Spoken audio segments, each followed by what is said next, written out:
Welcome, everybody, to another episode of Raw Recovery, a Trudging Together podcast. My name is Dion, and I am your host of Raw Recovery, Alcoholics Anonymous edition. We're being a little bit more consistent about our podcast. We have another one today. I hope everybody enjoyed Shelly's story. It looks like several people downloaded it. It's a great story. I had a lot of fun talking with Shelly. So let's get this show on the road. We're going to do the theme song, and we'll be back in 47 seconds.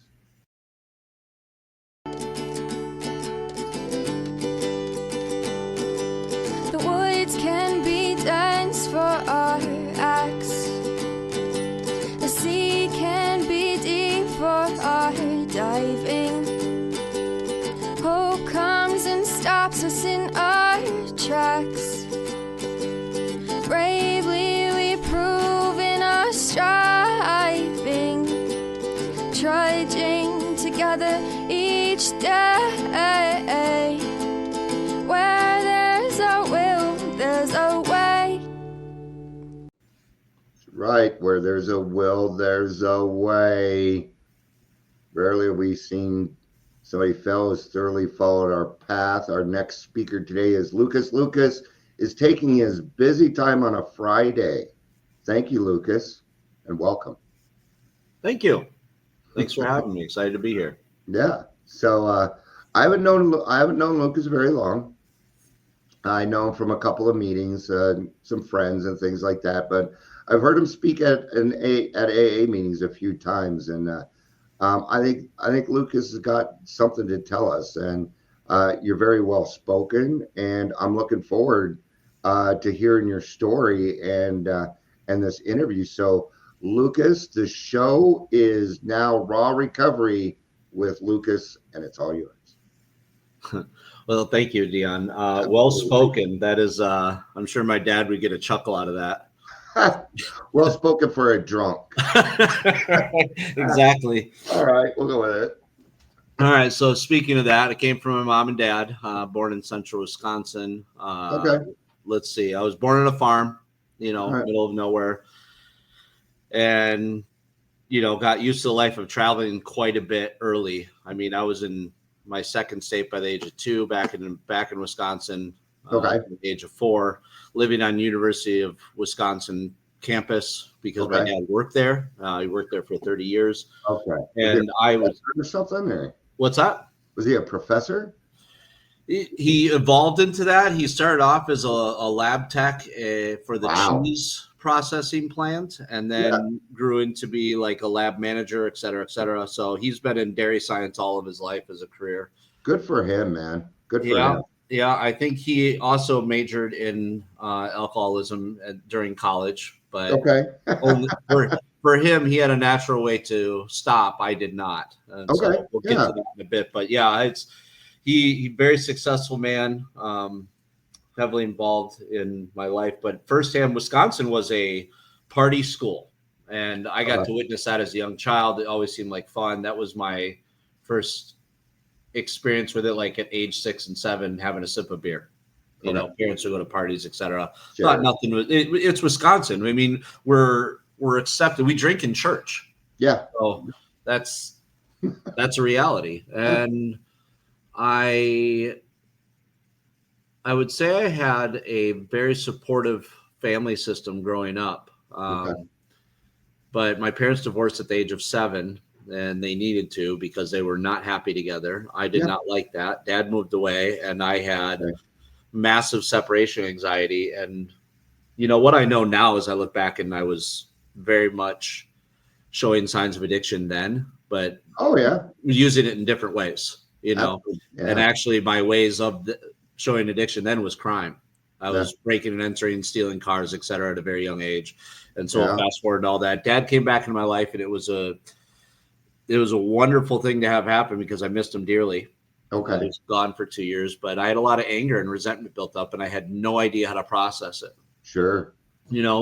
Combine that with the fact that I was one of those kids that could skip school. No, I did skip school pretty much every day of the week except for test day, and I'd show up and ace the test. Yeah.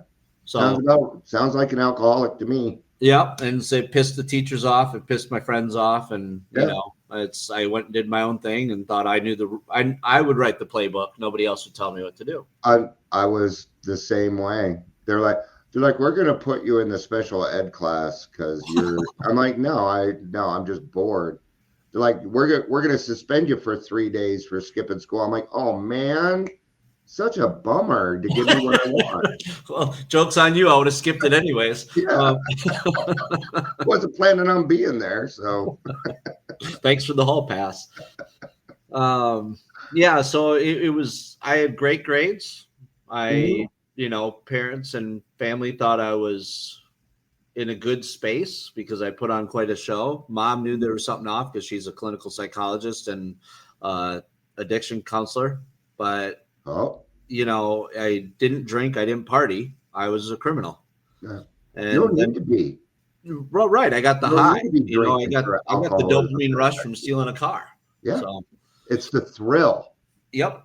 And so anything that was life threatening or endangering, I was going to do. Okay. I had this indication because of my low self esteem that I had to prove myself amongst my acquaintances that I Yeah. was the badass. That's right. I was the person that could get away with it, and I did get away with a lot. I stole a couple of cars and never got caught. Yeah. I got into a lot of fights. I was I was a coward, but I was a coward in a special way. Yeah. So Liquid courage. Absolutely. I understand it until I started drinking at 13. I was kind of a coward, man. yeah, and then then I was introduced to alcohol when I lived abroad in Spain. I wanted to meet. I didn't know how to talk to women, so Okay. this young lady I met in Spain on a study abroad trip, and she smoked and drank, and so of course I had to smoke and drink, Mm-hmm. and it didn't affect me, or at least I perceived it didn't affect me right away. Yeah. And I came home with that alcohol and cigarettes were fun, and I smoked cigarettes for 20 years thereafter. Yeah. So I'll fast forward through the drunkalog because you pretty much got the basis of it. Okay. I picked up cocaine a few years into that, my freshman year of college, and I partied my way out of college. Junior year, I dropped out, said, I'm not doing this anymore. I'm going to go work and become a chef. And Yep. I think we all know that the hospitality industry is a petri dish for alcoholics and addicts. It is so much that they have their own AA. Yeah, well, that's exactly right. And I've been 25 years in the industry as a career restaurateur, and I will say it's been a blessing in disguise, silver lining. Sure. But it has not been easy to get sober in that industry, and we'll get to that in a minute. Absolutely. Yeah, so I did just like I did in high school. I did everything and anything under the sun. I was crazy. Put a drug in front of my face, I was going to do it. You told me I couldn't do X amount of cocaine, I was going to do X amount of cocaine in one night. I was going to, whatever it was that was off limits, I was going to do it. Yeah. And had no self-responsibility, no responsibility for others, no self-awareness, no connection with a higher power. I was a lifelong agnostic and said that who could God put me in this world for? Like, I was angry. I never dealt with my inner emotions. You sounded like you were pretty angry. I mean, everything you said so far has been defiance at every step. Yep. Which matches because I was born an alcoholic, and bad attention was better than no attention. It was the only attention I knew, getting in trouble. I didn't know how to do it the other way.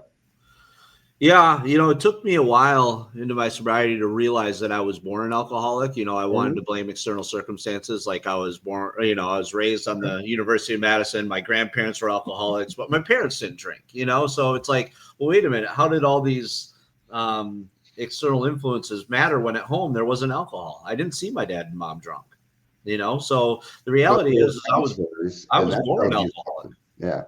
Well, your mom's dad was probably alcoholic. No, 100%. My grandparents, her parents, they died alcoholics both in their 90s, and spent 80 years drinking themselves into a cranky, sad grave. Yeah, that's sad. It is. We The love our last 10 years of their grandparents. life, I had to watch them go down this slope of like, oh my God, you're miserable. And that's exactly why your mom did what she did. Mm-hmm. It was I bet your mom's a great person at heart. I bet she is. she is. She's a sweetheart, and she's been a beacon of light in my life, especially at Uh, the darkest moments. yeah. I'm a mommy's boy. And I will say mommy.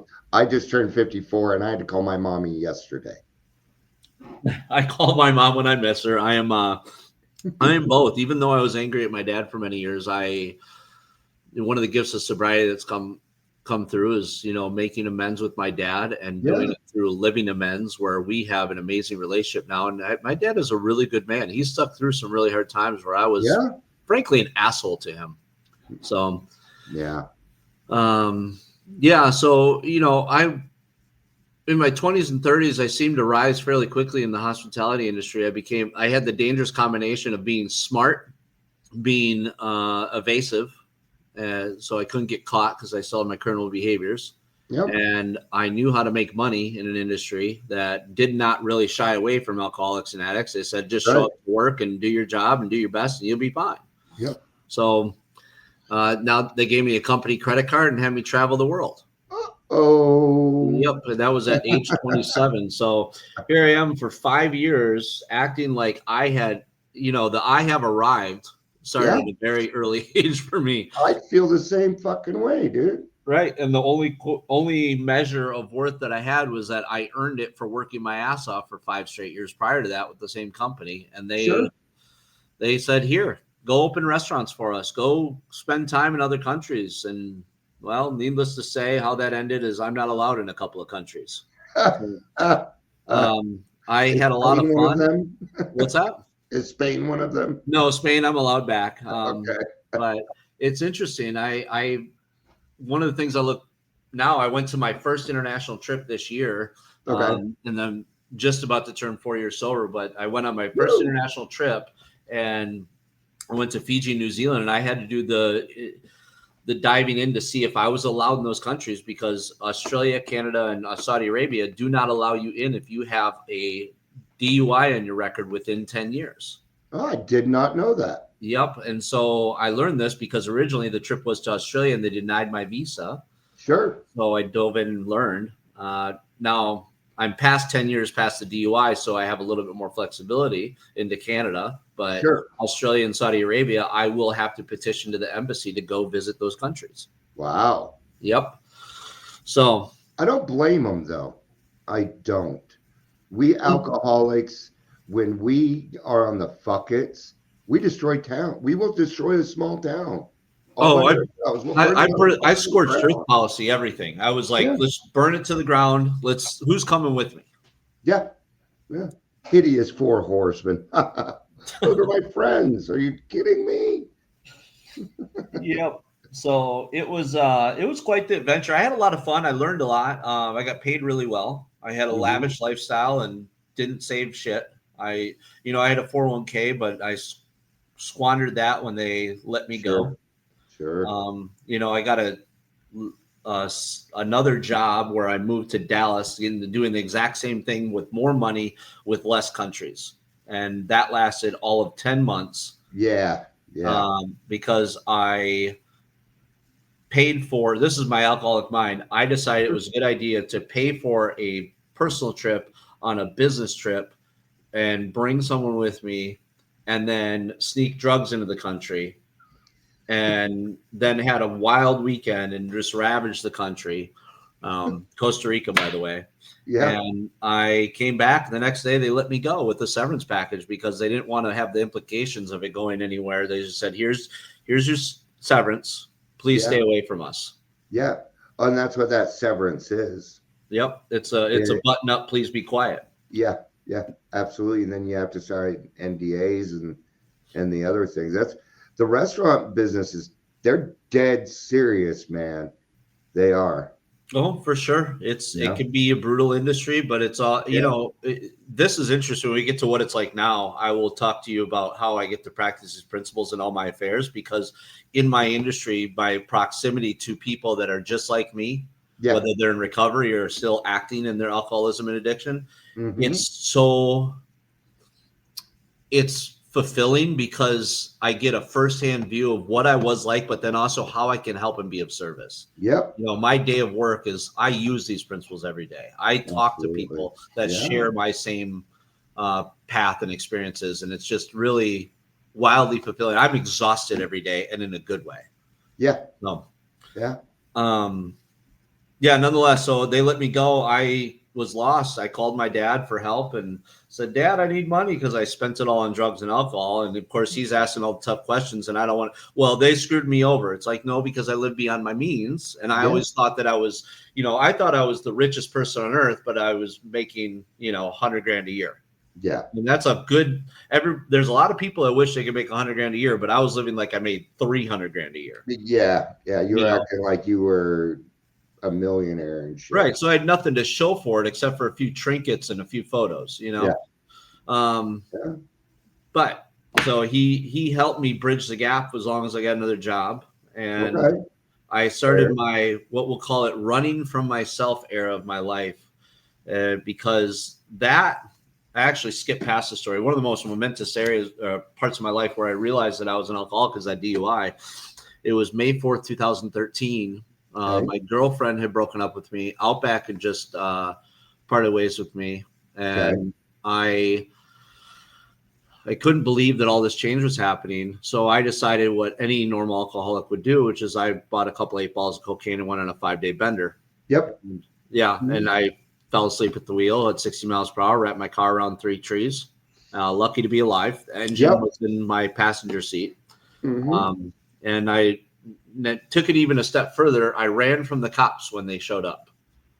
So that's where the real charge comes. Well, this is also why I had zero money, because anything that I had in savings in my 401k, I drained out to pay the lawyer to get it to reduce all the other felonies and drop the DUI to a misdemeanor. Yeah. Which worked, but it made me very poor. Yeah, that's expensive.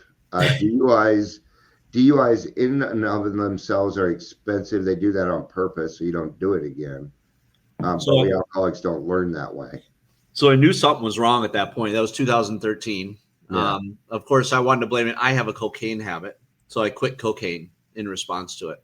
You know, that was about a year later in 2014. I lost the job in Dallas, and I decided I'm going to quit cocaine. That's the answer. And I kept drinking, but I was sad drinking.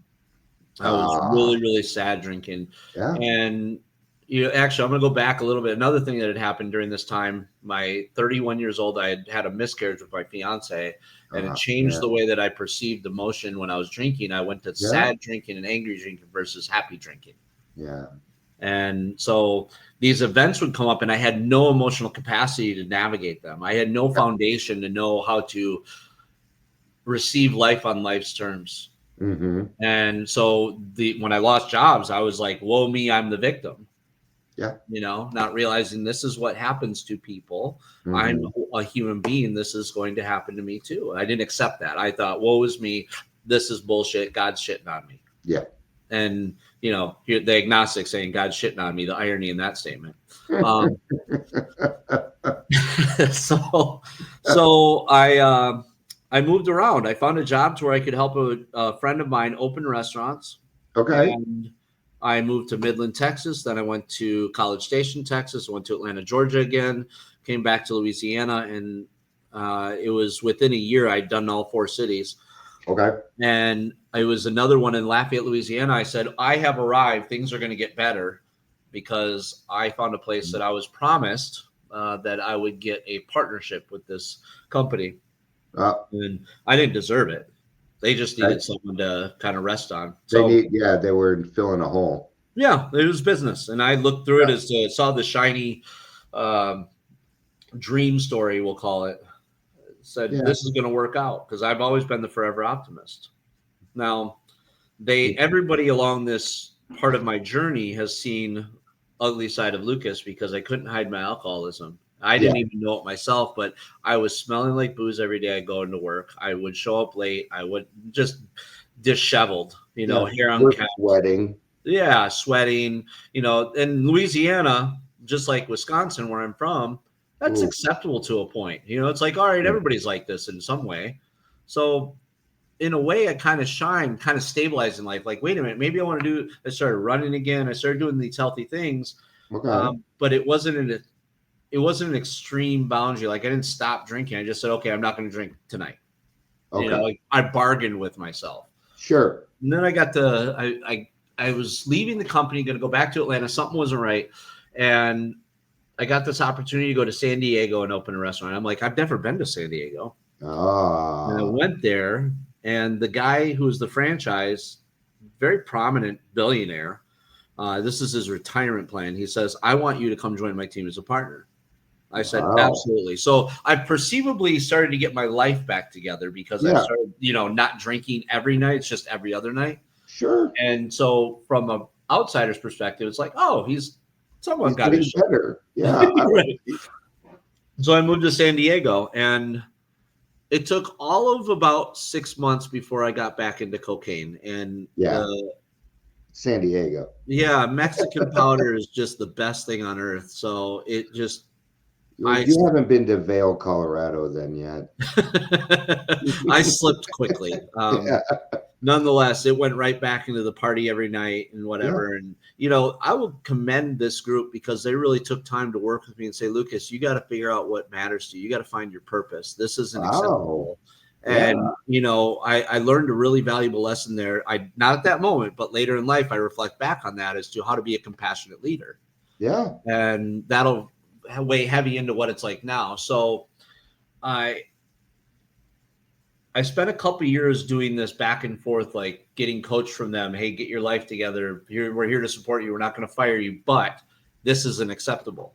Yeah. And then my mom said something. It was 2019. So, all right, I started to listen to them. I went on the road to open restaurants for them in different parts of California, LA, San Francisco, et cetera. And then on the road, I made a commitment. I wasn't going to drink and I wasn't going to party. So I'd be 2 weeks on the road, no drinking, no party, nothing. I felt great. People were complimenting me. Wow, you look great, whatever. I come back to San Diego and it was balls to the walls, hangover part 4. So it was insane how much it went from one extreme to the other. And I had a lot of fun. I had a little bit more money in my pocket. Didn't have to ask for money, blah, blah, blah. Which is crazy to people because I remember they asking me frequently, how do you not have money? You make good money. And they're like, well, if I could only tell you about my habit. Well, right. Right, exactly. Get rid of my drips here first. And well, and I had this belief that I wasn't going to drink the cheap whiskey. I was going to drink the good shit. Well, no, you had fucking made it, man. You and I get what you're saying. Yeah. Hey, you know what? I worked my ass off to get here, and it still happens to me. Excitement fucks me up. Yeah. It fucks 100%. Me up. Then 100%. So, mom said something to me in 2019. She's like, I missed my baby sister. I have 3 younger sisters. I missed my baby sister's high school graduation, and I did not know it because I was so high and drunk. And so she's about to graduate college this upcoming 2019. Woo-hoo. And mom says to me in January that year, Luke, your sister's got a resentment towards you. She's really upset. Yeah. You missed her graduation. And it hit me like a ton of bricks in my stomach. I said, I got to do something different with my life. I have to change it. And that's like, I didn't think alcohol was the problem then, but that's when I remember life having to change. And so we coordinated a surprise trip for me to visit my little sister for a college graduation. I gave my job a 30-day notice, and mom and I had partnered together on putting together a trip to Europe, Italy, Greece, Montenegro, and Croatia as a surprise to my little sister. And so I quit my job. I said, you know what? I'm just going to figure this out as I go. And the only reason I could do that financially is because I was endowed with an inheritance from my grandfather passing away. Okay. Right. And, that's nice, but it's like, wow, I've been given all these gifts in my life. And, this is the first time that I've finally done something meaningful with it. Yeah. And so I remember that experience, and I never will forget it. My sister walked into that Panera Bread and she stumbled on the ground crying because she couldn't believe I was standing there. My actions for the first time in my life had affected another human being. Ooh. Right. Big admission for an alcoholic. And so I went on that trip and we had an amazing time. And I remember coming back lost. I had no job. I spent 8,000 of the 10,000 I had and just said, well, I got enough money for rent in July. I'm good. So I went and found a job. I learned to hustle again. I mean, I'm a good hustler, but at the same point, I was panicked. Sure. And, I found a job working for a breakfast company and running a breakfast restaurant downtown San Diego. All right. And it meshed well with my newfound lifestyle of not drinking and drugging the night before work. So I had to be up. It was a breakfast, right? Right. So I had to be up a little bit earlier. Okay. So it's like, all right, I'm only going to party on weekends. And that lifestyle worked well. If COVID wouldn't have happened, I can't say that I wouldn't still be doing it.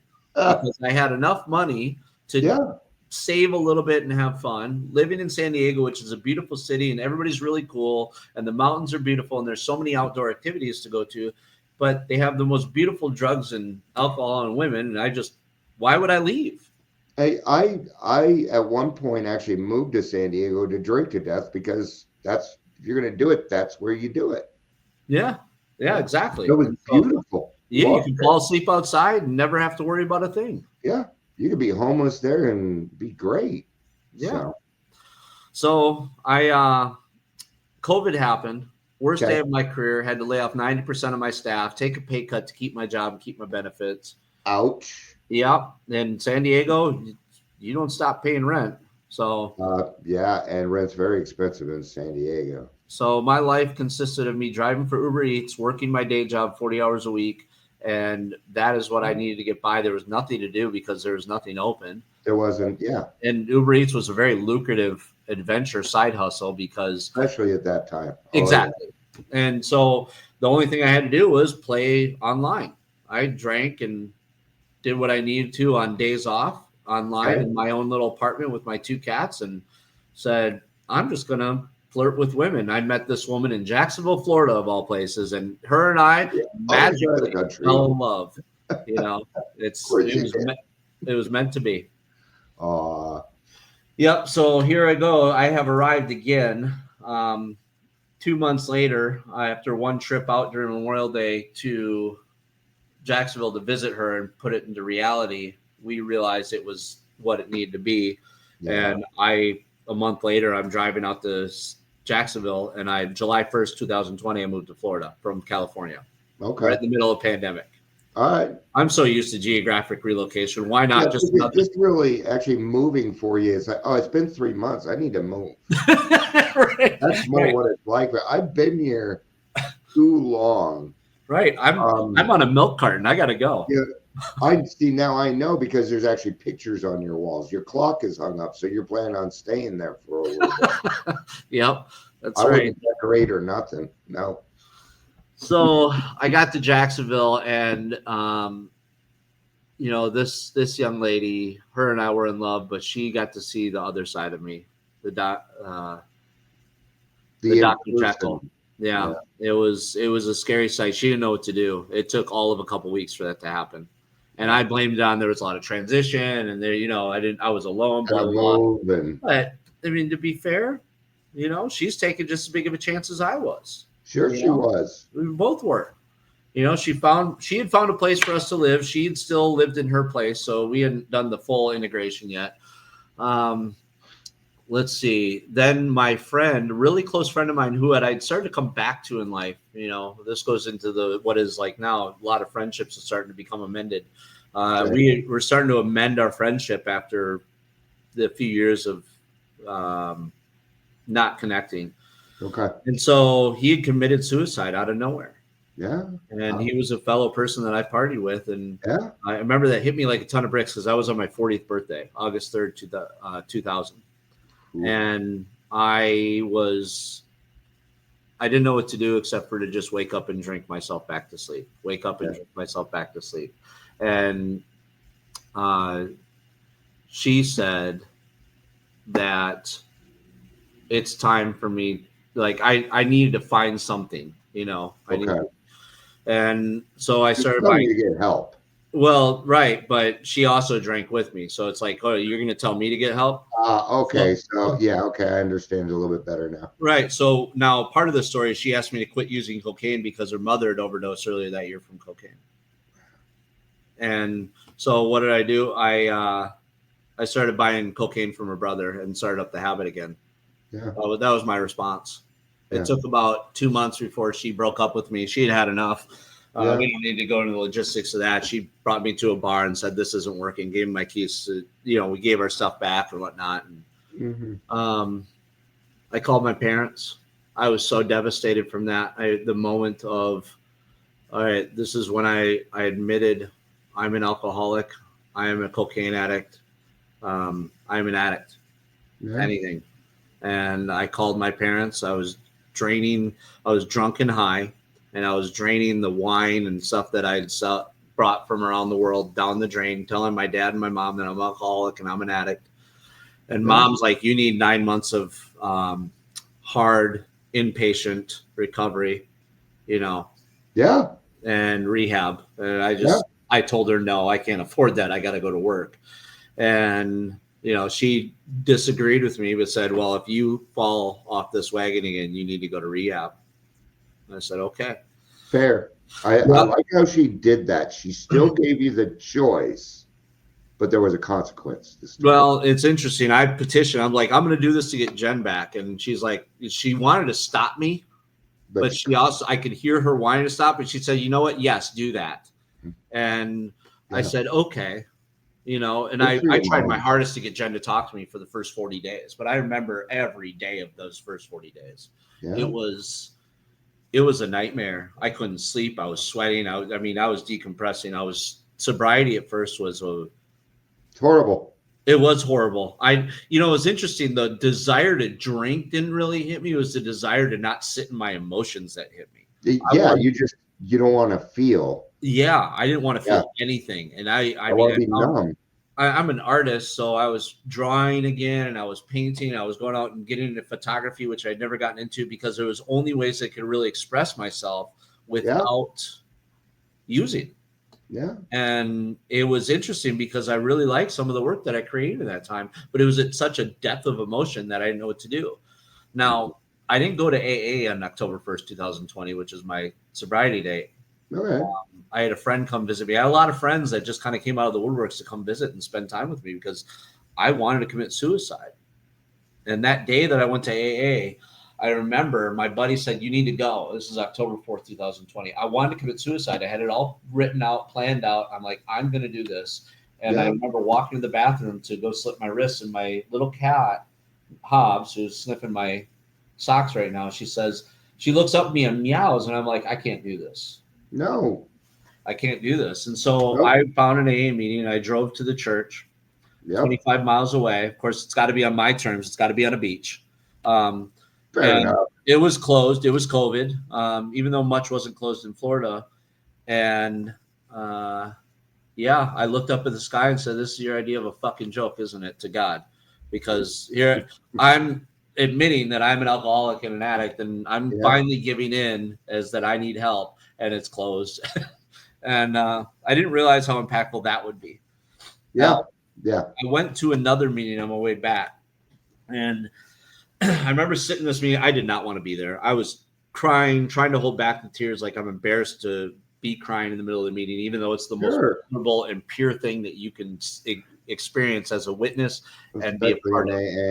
Yeah, it's you don't know you're home until you're actually home. And so I walk up to this guy, Mark, who's sitting across the room. He had played on his cell phone for half the meeting, and he'd been sober for like 8 years or something like that. And he had some sarcastic comments to some of the topics or whatever, but I really liked what he said about sponsorship, and I had no idea what that meant, but I knew that I couldn't do this alone, because if I did this alone, I was going to relapse. And if I relapse, I was going to die. That's how I looked at it. And actually, it's how I look at it today. If I relapse, I will die. That is will be carried with me the rest of my life. I don't care. There's no more recovery in me. I can't recover. It took me 2 years to get off of it, and then another 2 to 3 months to learn how to walk and talk again. Yes. I don't remember the first month of my sobriety. It's a blur. It's crazy because on that note, like I have a lot of a restaurant experience. Like I'm high up in upper management, right? Sure. And I oversee multiple restaurants, etc. But I had to learn everything I thought I knew all over again. I had to learn how to brush my teeth again. I had to learn how to set up meetings again. I had to learn how to send out an email again because everything I did was drunk and high. I didn't know exactly what I was doing. I was just winging it. Everything was winging it. Yeah. Throw it against the wall and hope it sticks. Right. And I treated my own health that way too. Yeah. Oh, yeah. So I walked up to Mark. This is probably one of the most impactful things anyone's ever, I've ever experienced in my life, is probably the most appropriate way to put it. But I walked up to him and said, "Hey, Mark, my name is Lucas. Can you teach me how this sponsorship thing works?" And he turns around, looks at me, and he takes his glasses off and he says, "You're destroyed." And I just sort of like, yeah, no shit. And he's like, "When's the last time you looked in the mirror and said, I love you?" Yeah. And I just kind of stood there frozen and thought about it, genuinely thought about it. I said, "I don't think I've ever done that." He's like, "I'll tell you what, why don't you go home, look in the mirror, and through those eyes say, I love you, and then call this number. That's my cell phone." And that's all he said. I said, "Okay, I don't know what else to do except do that." So I drove home. I looked in the mirror and said, "I love you." And I called him. And he walked me through what it was like to be his sponsee. And he said it was really my choice. If I wanted to stay there and do this work, it was up to me. He wasn't going to chase me down and make me do the work. Yeah. And he was checking your willingness, and I think that's great. He was a really what a great guy, because those people that talk in meetings that are rough and everything, those are the best sponsors. Yeah. Those are the people that actually love you unconditionally. I'll never forget the day that Mark fired me too. He'd walk me through the steps. It had been like pulling teeth to get me to do my 4-step inventory. I mean, weird how that works out, right? Because I took about 2 months to get through it. And he finally got me through the rest of the steps, and it was right around Christmas. And he just said, "Lucas, I think it'd be to your best interest to go find another sponsor." I'm like, "Are you firing me?" He's like, yeah. You need to find who you're going to be truly engaged with, someone that's going to be your partner in this, because obviously I'm not it. You stop calling me, you stop doing this." He's like, "We'll always be connected, but go find another sponsor." And that hit me like a ton of bricks. So of course I go find another sponsor. And I did that probably 5 more times, where I'm like, I'm going to bounce sponsor to sponsor and have them walk me through the steps. Okay. And it was interesting because it was all internal. And I tried to get sponsees through all this, but I couldn't even find myself. Like, I was like, all right, I'm going to do the steps their way. I'm going to half-ass the steps. And I'm really going to just do whatever they tell me. I'm not really going to put any thought process behind this. Okay. At the same time, while this is happening, I'm trying to rebuild my career. I'm like, all right, I need to get and earn trust back from everybody that I've met in my community. Like my amends, oh boy, when you talk about a rough ride that was at first. Like I did your stereotypical, don't make an amends without the guidance of your sponsor first. I'm the guy who called up his ex-fiance and say, "Sorry, I cheated on you with that hooker in Hong Kong." And she's like, "Oh my God." You did what? And she got mad at me and we had a fight. And I said, "What did I do?" And he just laughed. He's like, "You're such an idiot." What's that? I was just agreeing with you. I'm like, what do you fucking think you did? Yeah. Let's rip open that trauma and just spread it up. I was told to stay away from particulars, that you don't go in and say, "You remember that one time I did that one thing to you." But we're all kind of taught different because we're all different. So yeah, it's a few more points on the learning process to where I'm at now is like I had a few moments in my sobriety where my second sponsor, she had me, like my first time, I didn't do a sex inventory. My second time I did a sex inventory. And that night I did the sex inventory and for the 5th step and talked about it for the first time because it was some scary shit to look at. I'm glad I didn't do it the first time because I was way raw and vulnerable. Now going through it the second time and I said that, all of a sudden I had an ex-girlfriend that was never going to speak to me again reach out to me out of the blue and say, "Hi, I hope you're well," with a picture of us on our first date. It hit me like a ton of bricks. I didn't know what to do. Yeah. But this is the gift of sobriety. And instead of me responding, I took that to my sponsor and said, "What do I do?" There you go. And so Yes, I was exactly. learning. But I am that person who's, all right, you're going to give me 12 steps. I'm going to fuck up every step along the way. So it's like, all right, I'm going to mess the next one up. Step 6. So how we learn. Yeah. You know what? I don't learn from my success. I learn from the arduous road. I fall down often, but I have friends that pick me up. Yes. And that is the beauty of AA is like, I realize, oh my God, I have somewhere I can go anywhere in the world. I have a community that I can meet online. I could meet in any city I go to. Mm-hmm. And so where I'm at now, because it's been an adventure changing jobs. Now I live in Tampa, St. Petersburg area. Okay. And I moved from Jacksonville. It was my first move in sobriety. That was an adventure in itself. Yeah. I'm traveling every week.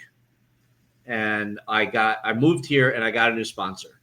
I said, okay, I need a new sponsor.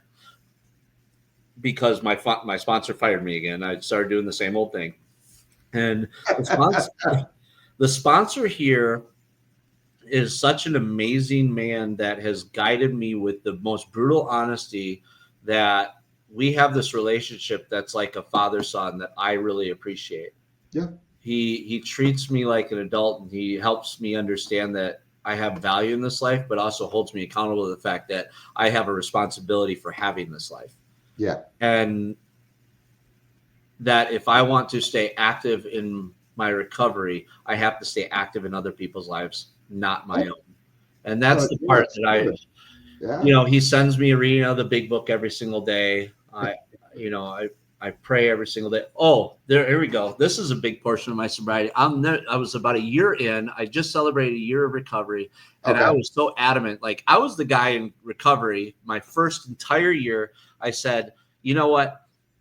I don't believe in this God thing. I'm not going to do higher power. I'm not doing religious. Screw that. Because my grandfather's a minister. I abhor Christianity. I'm not doing this God shit y'all do.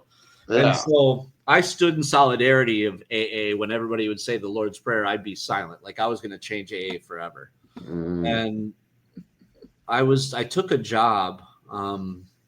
It was right at my 1 year of sobriety that I was in West Virginia doing something I'd never done before that only God could have brought into my life. I was a director of operations for a company and turning a company around, where it was one of the most horrific scenes I've seen in my career.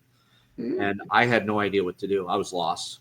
Yeah. So I remember that morning I hit the floor and I dropped on my knees and said, I was scared about how the day was going to go. And I admitted my fear to God. I said, God, please help me.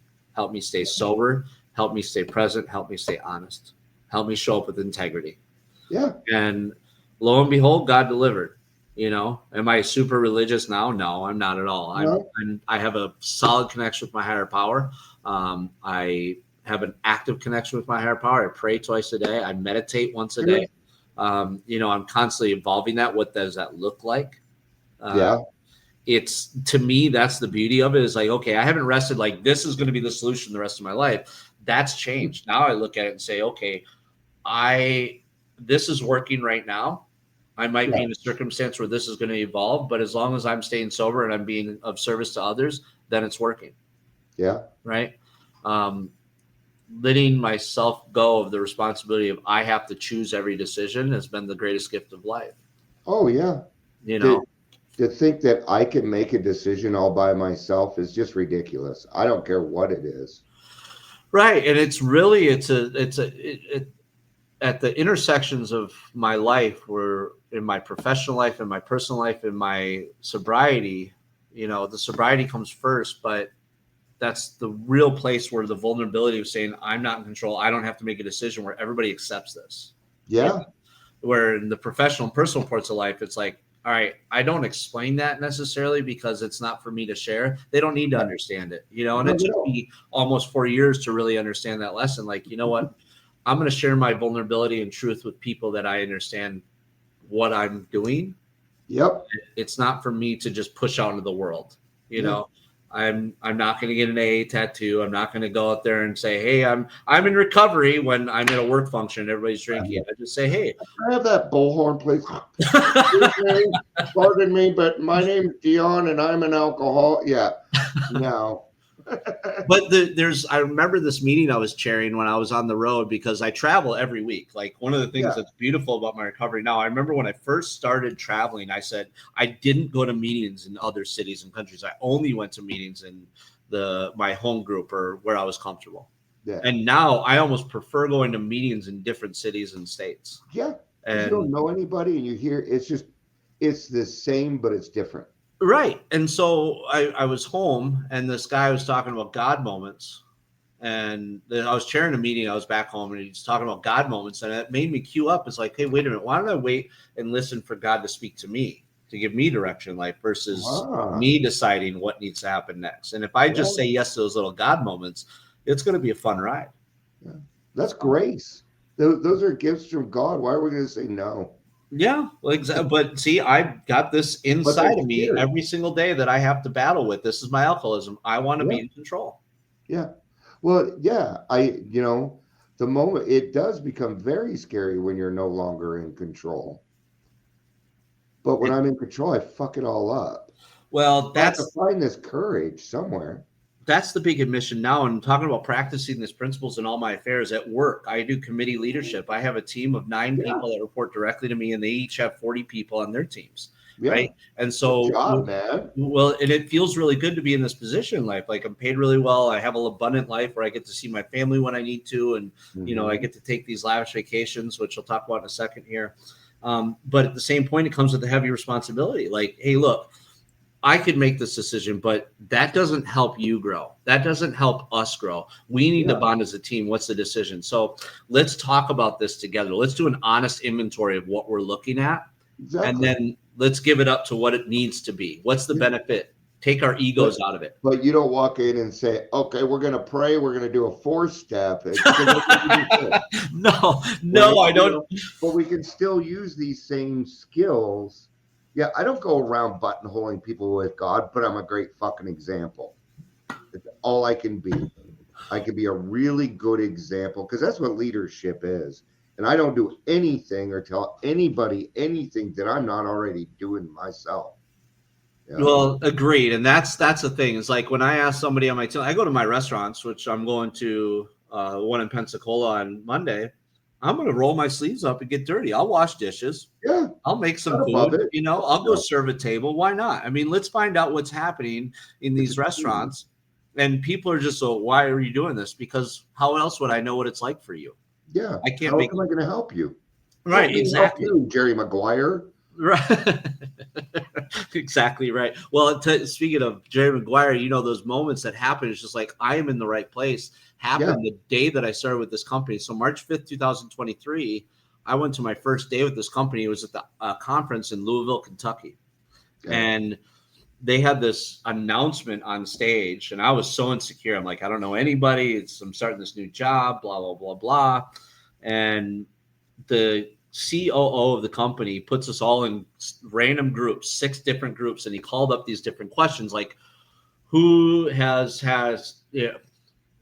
whose parents are still married? And then everybody got up on stage. And the segregation thing. Yeah. So then the question came of who has overcome addiction or is in recovery? And here I'm standing fucking frozen, like, oh my God, I just interviewed these people to get this great job. And now I'm about to stand up on stage and admit to them that I'm an alcoholic and an addict in recovery. And so you are. Well, it took me 5 seconds because I really didn't want to, but that was me. My ego didn't want to. But the tenets of this program is honesty, brutal honesty. I said, I'm obliged to show up when I'm called. And so I walked my happy ass up on that stage. Good job. I stood there in insecurity and said, here I am. And everybody was fucking proud of you, dude. Well, I was proud to be a part of 20 other people in that group of 200, right? That were also vulnerable enough to stand there and say, here I am, I'm in recovery. Yeah. And I do have a question on that. Yeah. Were you the first person to go up and people started to follow you? Because when it's like that, once one person goes, it makes it a little bit easier. No, I was not the first person. Okay. I was the middle of the pack. It was Okay. one of Fair those enough. I was interesting. just curious. Those were the longest 5 seconds of my life making that decision, but I definitely wasn't the last, right? And so it was like it straggled up there. And Okay. I remember panicking about like, oh my God, what are the consequences? Overthinking, my ego took over. I called my sister, who's also in recovery, and said, what do I do? She's like, sounds like you did what you needed to do. Go down there and have fun and participate in the conference. Yeah. And I found out the next day, this is the magical part of the moment. Next day, we're sitting there doing our briefing for the day with the entire office saying, how did it go last night? What are we going to do for the day? Blah, blah, blah. And so Dan, the COO, says, hey, I want you to use those questions and the people that you were up on stage with as ways to connect with other people. That's a vulnerability that you can share. And then the president and founder of the company raises his hand and says, except for those in recovery, because that is a very personal story, you need to let them come to you. If you're a part of that group and you want to share it, that's great. But if you're not part of that, the anonymity is important. I found out that day by reading his profile that he talks about progress, not perfection. He's been in AA for 9 years. Yep. And here we are, a fine dining company that's got liquor, beer, wine all over the place. And there's 4 or 5 of us in that office that are in recovery. Yeah. And but, as recovered alcoholics, we don't hate alcohol. We're neutral. It took me a while to realize that. Like, I was that person for a long time in my recovery that I had to think, you know what? I can't be around alcohol. Alcohol's poison. I'm just going to abstain from everything, like even looking at it. Like anything in my house that had a picture of tequila or whatever it may be was in the trash. And then it started to soften to realize, wait a minute, no, the problem isn't alcohol. The problem is me. Yep. My ego is the problem. My insecurity, my fears, my character defects are the problem. Yeah. We can't point outward to an inside problem.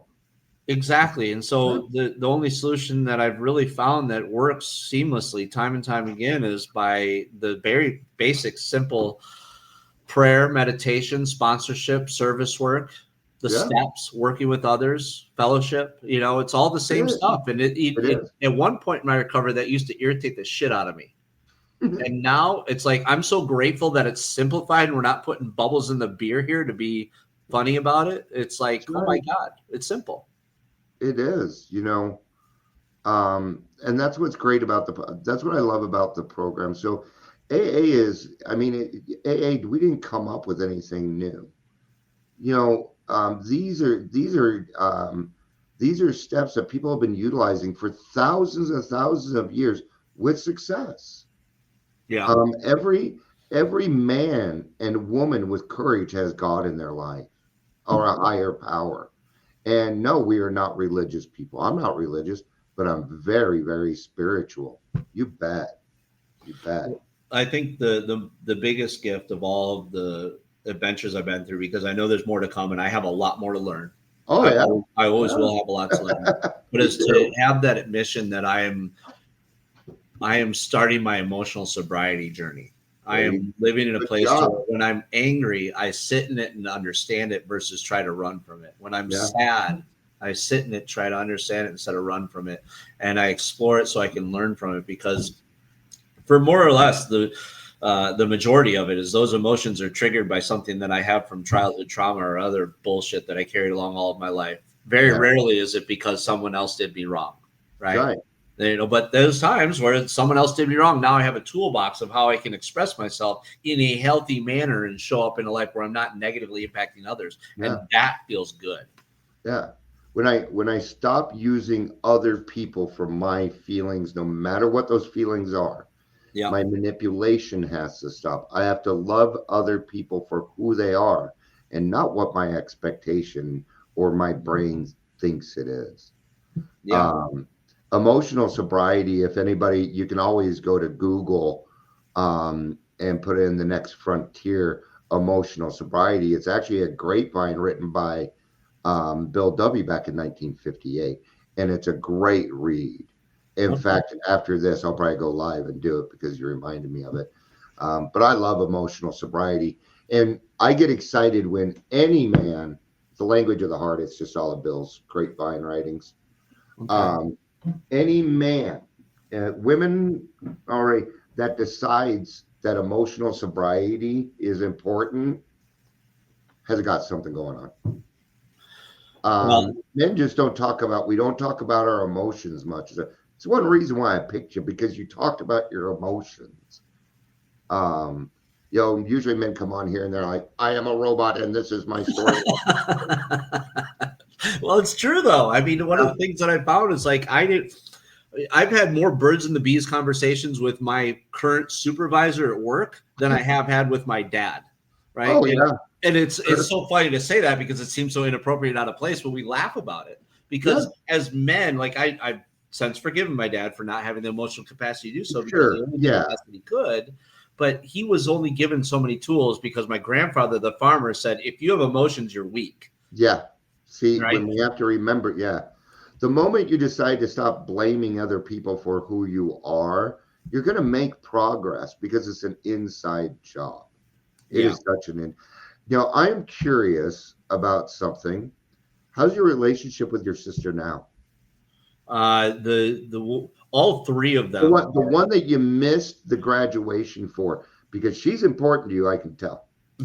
She is very important to me. She's also, I mean, she's more like a daughter to me than she is like a sister. And I don't have any children, so I really have nothing to compare it to. But we chat often. We talk. We're geographically far away from each other, but emotionally and spiritually, we're always close. And that relationship, one of the gifts of sobriety is the fact that I say I love you to my dad every time I talk to him on the phone. He says it back. Awesome. My sisters, it's I love you. Great to see you. We make plans. I went on a trip to New Zealand with two of my younger sisters, Fiji and New Zealand. This past year is my first international trip. Like, the capacity to do this with loved ones is one of the greatest gifts of sobriety ever, because it's like, these are the people that really show up for you in life. It repairs. My mom, because there was something that you said during your talk, which was what happened. And it was what happened with your sister. It was the guilt and the shame, because I'm a big believer that you can get sober for any reason you want. Yeah. You do recovery for yourself. But that, when you have a person like myself, when I got here, I wanted me dead. So when that sponsor said, you go and you tell yourself that you love yourself and call me, oh man, that hit me, because I had to learn how to love myself first before I could do any work. But that was for me. But I hated myself so fucking deep, man. Oh yeah. I needed my wife and my mommy and things like that. When I realized I was hurting them like I stopped. That was it. No more. Well, I think you said it perfectly, because it's what I remember. I didn't want to live past the age of 40 when I was active in alcoholism. Oh, that was your age? I picked 36. So it's like, it's interesting because my entire life from 17 to 40 was drinking and drugging. So I didn't want to live past that age. And then I turned 40 and said, wait, I don't want to die. I'm actually scared to die. Yeah. And, I had this desire to die because I wanted to stop the emotions, but I didn't want to go through death to do it. Right. It's like this stupid logic. Yeah. We do suicide on the installment plan by drinking. Right. And now I'm at this place in life where, like, okay, I don't want to die, but I accept it for when it happens, because I'm having such fulfillment with what I do. Whatever happens, happens. Let's just show up when I get the opportunity. I'm grateful to be alive. Absolutely, man. All right. So, do you have any parting words of wisdom for our listeners? Any kind of, like, what's your favorite slogan in AA? Oh, I'm not good at on the spot like this. I don't have a favorite slogan in AA. Take it easy. Okay, I can fill up time while you're thinking. I'm pretty good at that. So we got first things first, or anything that you'd like to do parting. I always like to, it's kind of like the last call or the burning desire. Is there anything left that you'd like to say to the audience? Let's put it that way. Yeah, I think take it easy. I have been guilty of taking everything so damn serious. And it's just like, you know what? If I show up and I'm just like, only two things I need to be to change and turn my life around is to show up and not quit. Ironically, not quit. Right. And that means not quit on myself. Exactly. It's a different kind of not quit. Right. And so it's like, okay, so I don't like what I'm doing right now. I'm going to take it easy and step back and realize, hey, look, what's the higher purpose of this? Yeah. Because it doesn't mean I have to, life's going to happen whether or not I like it. If I go tomorrow, the sun's still going to rise tomorrow. Dion, you're most likely still going to be here. Life goes on, so take it easy and just enjoy your ride, because you know what? There's guaranteed something to have fun when you take your ego out of it. Yeah.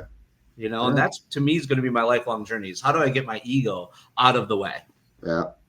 Very good. Awesome. Yeah. You can only be happy right now. It's the only way. My Jerry Springer moment. Yes, I do a Jerry Springer moment. Yeah, you always did that, Jerry Springer was actually a clinical psychologist, and he was awesome, by the way.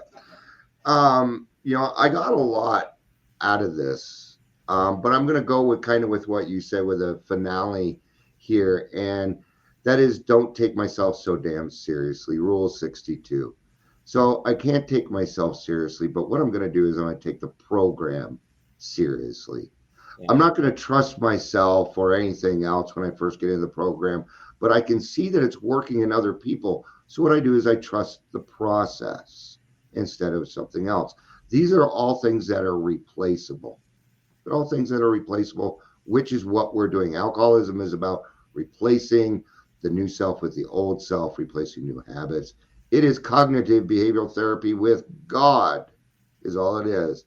So yes, we're brainwashing you. Thank you, everybody, for being here. I appreciate all my listeners. Lucas, thank you again for taking your time today. I really appreciate it. I'm happy to be here. Thanks for having me. Awesome. All right. Thank you, everybody, for being here. I appreciate it.